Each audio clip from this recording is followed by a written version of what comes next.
Today, the ultimate crooner. We all agree we love the word crooner. Mr. Mark Otoole, we love you too. I love you too. Thank you so much for coming back. It's your second trip with us, huh? Keep coming back. I'm very excited to be here with you ladies. Yeah. And we're excited. You've been performing for 25 years on the Las Vegas trip. I said you're right up there with Frank Marino. Right. Yep. This is huge. And the only thing difference is I don't wear a dress. So, But you sound amazing. Well, I mean, not in front of people. And now, okay, you were just like hopping with excitement because you have a big Friday. The biggest night in my career is this Friday. Yes, what's happening? Yeah, this Friday I'm doing the music of Manilow, and it's at the Smith Center, and it's with a 9-piece orchestra, and I'm so excited. There's a huge void here since he left, you know, and now I have the opportunity and have the green light actually from Barry's Stiletto Entertainment and Barry's manager Gary Keefe. They're kind of passing the torch, saying it's okay to do this music, and so you know. What does that mean for a performer when you get the green light from the artist himself? Well, for me personally,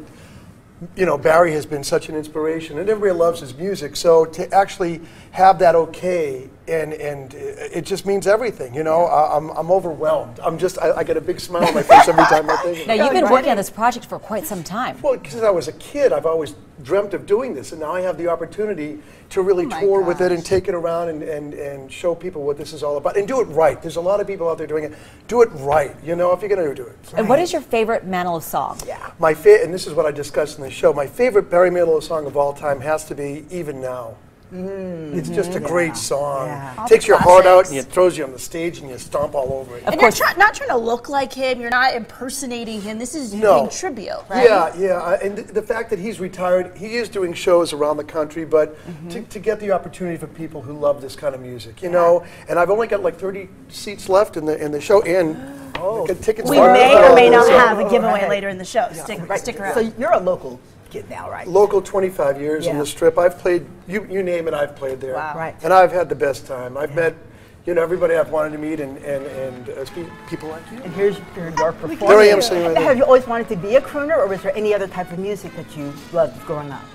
I've actually went through phases. When I won Star Search back in '94, I did country, and I had a mullet. Yeah, that mullet made me a lot of money. And so I had the mullet, and then of course when I went through a transition and did the 70s and 80s and was on the Strip for 25 years with my band. Evolved with You also had a health scare way back then? Health scare in 2007, but I'm fine now. It's up and forward and running, and I can't wait. I just can't wait. Thanks. Now, our producer, Tyler, in our ear said, you got a funny story about a blackjack table? Someone's a gambler. Well, no, the thing is, you know, I've seen a lot. I should write a book. My favorite story, and it's really it's not funny, but it's funny.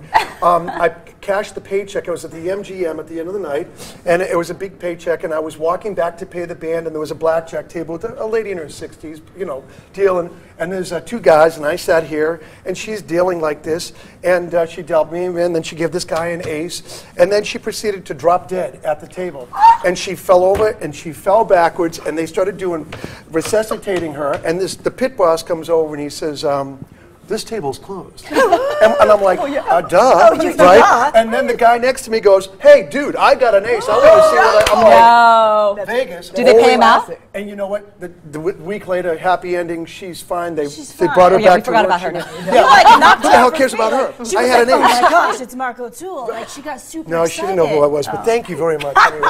He's just wrong with this crazy story. Have you played blackjack since? Well, I just go to somebody younger now. Oh dear. You've been traumatized, but good thing she's okay. Well, see, you were a good person to even care about her. And speaking of good people, yesterday